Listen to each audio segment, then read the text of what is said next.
We are here at the RacingJunk booth with Steve Strupp, who is the president Yes. of the East Coast Timing Association, which is a land speed racing sanctioning body. Yes, standing mile and 2 kilometer. Excellent. All right. So some of you may have heard of the SCTA. Some of you may have heard of Bonneville. Probably anybody who knows Steve knows or has raced in the ECTA. But what I wanted to do was chat with him a little bit about the organization, about land speed racing, how your organization is different from some of the others, and some of the work he is doing with racers to help them grow, move through different elements of racing to hopefully become land speed land speed professionals. Yeah. So Steve, take it away. Well, first off, thank you. Of I course. appreciate it. The short version of ECTA is we took this over this will be our 5th season coming up.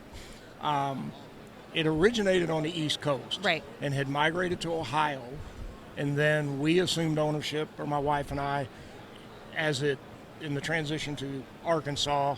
It's sort of known as the Arkansas Mile now. Okay. Been through a lot of learning curves, made a lot of adjustments. We've added an additional distance, which is 2 kilometers, because we're blessed to have over a 2-mile runway. Oh, so great. we have enough room. And for those that don't want to do the math, 2 kilometers, give or take, is 1.25 miles. But it also allows the Europeans, the Mercedes, the Audi guys, because everything they do over there is in kilometers. Right. So it gives them the ability to do an apples for apples if they want to say they're quicker than the guy wherever. The other major transition or difference with us and so many of the others, we operate as kind of a melting pot. Okay. If you bring us a sound, safe race car with up-to-date safety gear, you can race it. Okay. You know, we don't get into your roll bars 3 degrees from the wrong angle, and because we're, with exception, we're not usually your primary purpose for having your car. Okay, right. We're your secondary, and all we care is we got good tires, a safe Right. car, and then the other real significant difference, 2009 newer production cars Okay. can run up to 199 mile an hour in stock trim. Now, you do need full driving gear. As I tell everybody, it's between, it's up to you and your family how thick of a suit you buy. I just want you to wear one that doesn't melt or burn. Right. Okay? As I told one gentleman about his blue jeans, I said, so let's have the event of, let's go through the scenario, something happened, and you jump out of your car and your pants are on fire, and I got to ask you, do you want me to start with you or the car? Right. Where do you want me to start? That's why I would rather you not. Right. Just I don't don't want to go have there. to ask that. Yeah, And I've been the victim of some melted nylon, and trust me, you don't want that one either. No. So really, like I said, that's the short version. 2009 and newer can go to the website, can sign up. All you got to bring is good driving gear, and make sure you got speed-rated tires, and and don't have 5-year-old tires. Right. Because Things that I'm sure feel like common sense, but you still need to reiterate. Yeah. Like I tell some guys, if you're from the Chicago region and you drove them through a spring's worth of potholes, I don't know if you ought to race them. They might be fairly new, but we don't need to risk broken belts, and because the centrifugal force is what the tires will come Right. apart.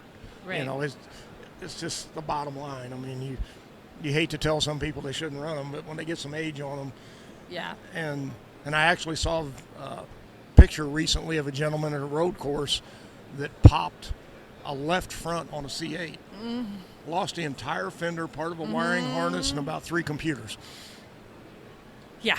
It all was laying on the pavement. Oh. So, you don't want to pop a tire on these No. cars. It's not going to be a fun day for any of us. No. But people also stand like Arkansas, where at? I was just going to ask. In Arkansas, where at? It's northeast Arkansas, but to put it in reference, 50 miles north of Memphis. Okay. You can literally see a water tower in Missouri. Wow. But you're right off of Interstate, I guess it's 55. Okay. It's easy access. It's an old Air Force base, has a lot of history. It's really neat to see just everything that's going on, and and it's kind of an oxymoron. The town has suffered when they shut the base down, like any of them do. Yeah. But it is now the largest steel-producing county in the United States. Interesting. Yeah, you go just between go out towards the Mississippi, and there's a 10-mile stretch of steel mills. Wow. So it's this. It's fun to watch year by year. You see the town having the capital, right, getting itself back, right, and it's kind of good to see that. You're kind of glad. We're struggling in a lot of places, and yeah, it's nice the growth to see that. It's kind of interesting. I'm curious about the audience you get. Obviously, well, I suspect that a lot of people who don't know anything about land speed racing do know about Bonneville because it is sort of an iconic experience, right? What kind of racers are you getting? What kind of vehicles? Like how is that a different experience? And I say that largely to educate our audience because obviously running on the salt flats is a very different thing. People go out there for different reasons, but sort of the beauty of land speed racing is to see how fast you can go. Yes. For how far? Yeah. The significant for us, you can race basically anything. Right. And my son-in-law, after helping me, has coined the phrase, if it has a wheel, we can probably race it. That's great. We've ran steam-powered motorcycles. We have ran electric pit bikes. I'm kind of dying to know how fast that went. I forget what the speed was. It wasn't real fast, but the whole crew's competing to see who can make it go faster. Right, of course. So we're it's a family, low stress, have fun. I mean, but from pit bike to farm tractors at over 100 mile an hour. That is such an unsafe experience. Actually, a very safe vehicle, but my hat's off to them. They did a fantastic job. I did not know they could go that fast. So, and believe it or not, the gentleman's daughters who drove it first. Oh, I believe that. Absolutely. To motorcycles of all facets. Right. Electric cars. Actually, guess who brought the first Tesla? Tell me. Summit. That's great. I kind of love to hear that, right? Yeah. Summit shows up with a Tesla. I was like, I'm really confused, but I'm glad you're here. I'm like, do you package that? Do you? Well, and then he pointed out, there's a lot of suspension upgrades and stuff. Right, yes. I'm like, okay, I get it. Yeah, exactly. But all the way to Lamborghinis, we have a large contingent of Corvettes, CTSVs. Right. The thing land speed racing offers, you can build a true, and we have many of them, 200 mile an hour dailies. I mean, true dailies, because you have that full mile to mile and a quarter or 2 kilometer to get to speed. Right. And I mean, as in a test of that, we have participants that have driven from Michigan, took his sound box and his gym bag out of the back of his CTSV wagon, ran, I don't know, probably 205, 208, and drove home. It's versus trying to be a 200 mile an hour drag car. Right. It's a very specific. Yeah, and don't get me wrong, there are drag week 200 mile an hour cars. Yes, they are street legal. Yeah. No, you're not going to get your wife to go to to a fight. You're not going to take it to dinner tonight. That's just not how it's going to work. And that is the one element for land speed racing. You get to keep the distance affords you to keep it more more street legal. And it is for a lot of the people, and it's one of the things we're working towards as we work through all the transitions, is to kind of create a club or segment, a branding, a true 200 mile an hour daily. Right. Because that's something is a pretty good feat. Yeah. Yes, it is. I mean, and the other thing for anyone building a car, wanting to modify their car, the one thing you can learn at these events, everybody is very open. Right. And you don't have to wonder what works. Right. You can come here and meet the people and see the equipment that they've got it to actually work, and save yourself a lot of time and a lot of money.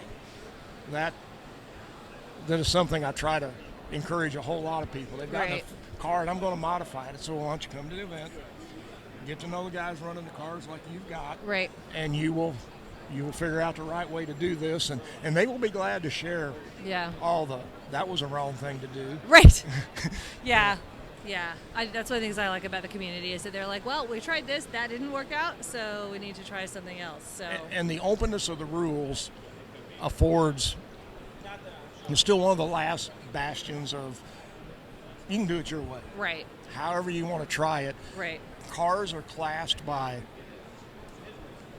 cubic inch or number of cylinders, liters, type of induction, blown, natural, and type of fuel.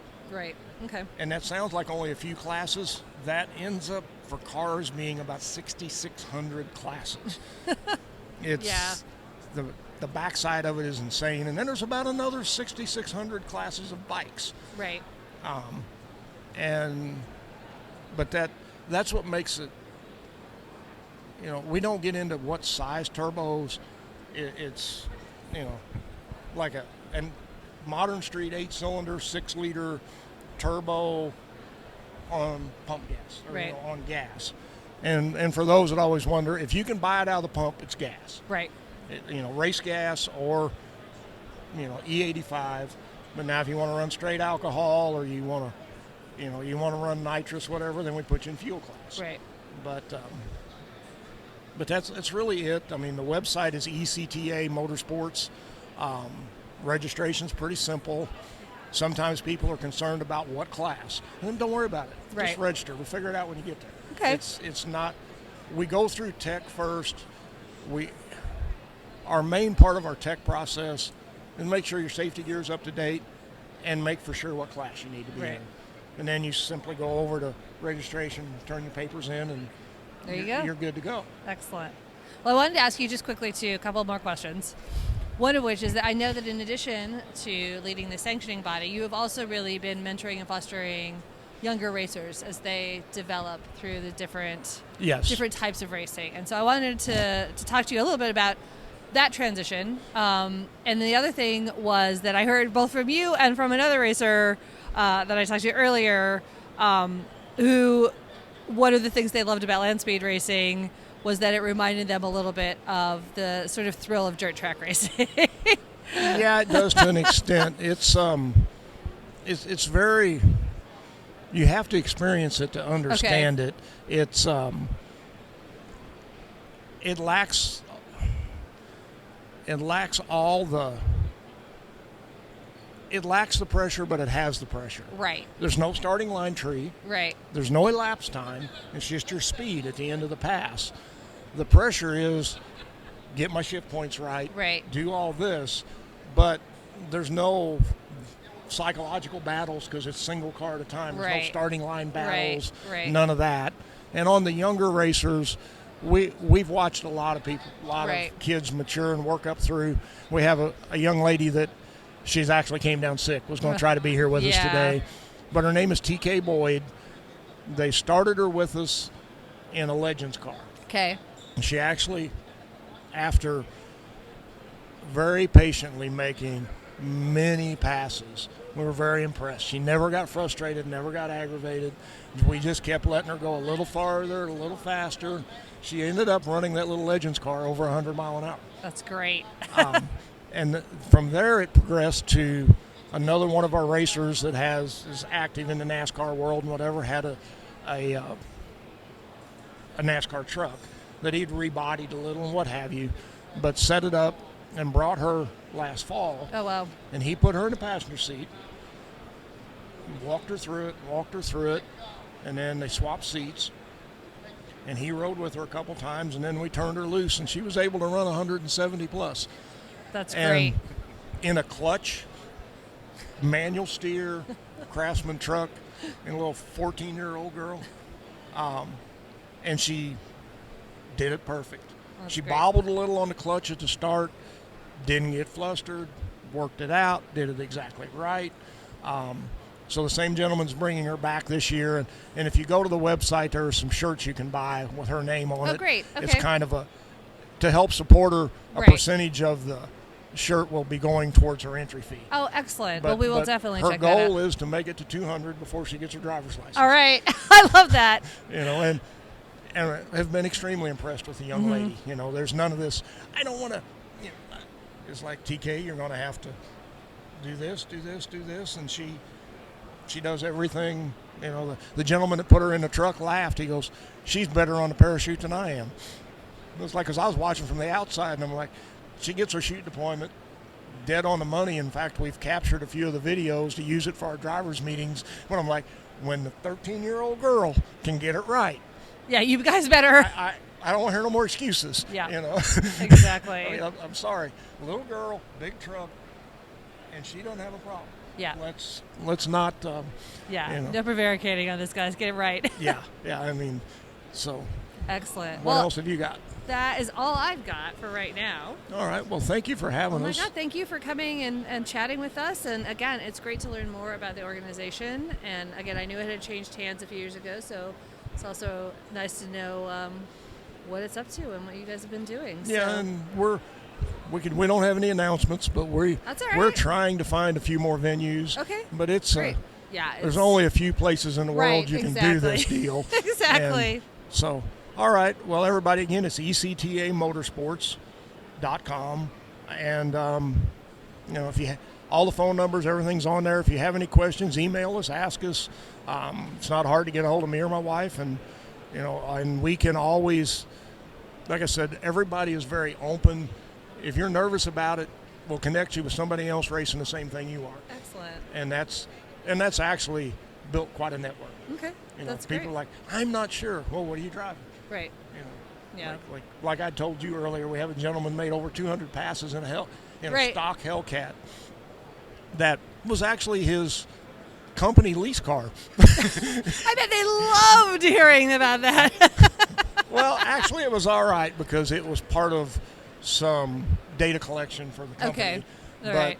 I loved after he got rid of it. You know, he's like, and somewhere in Texas there is a Hellcat with brand new tires that they say was driven by a little old lady going to church. Yep. and they will run right at 177, 178. That's what they run in a mile. I mean, it makes me glad to hear that somebody got to do what a Hellcat was designed to do, which is to go straight for about 2 miles. Yeah. Very fast. He's the only gentleman I ever had pull up to the starting line and go, Steve, it's my last pass. And I go, why? I said, I'm out of gas. Fair enough. Yeah, I even brought 5 extra gallons. I'm out of gas. Well, call it a day. Sounds like he had a good time. Oh, he had a blast, you know, and he's a great gentleman. Still comes. He's actually upgraded to a Corvette now. All right. I'm not sure that's, well, I mean, we'll leave that in judgment. Well, it is certainly an excellent ride, one way or another. All right. Well, thank you again. Thank you, Sue. I appreciate it.